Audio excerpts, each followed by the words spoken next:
funny ass situation. Just a couple minutes ago, before I came back and got this truck, I realized client's story that they was filling up gas on the Lamb truck, and as I zoomed in, they was putting 87. Like the 87 button was lined up, and the numbers was going. They was just like this. They just shit. This is just like this.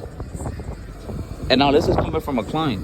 Like, bro, in what universe did the client think it was okay to put 87 in a truck that takes 93? This shit makes no sense. I swear to God, it's only New York clients. If you can't afford to rent the Lamb truck, then don't rent the Lamb truck. The fuck?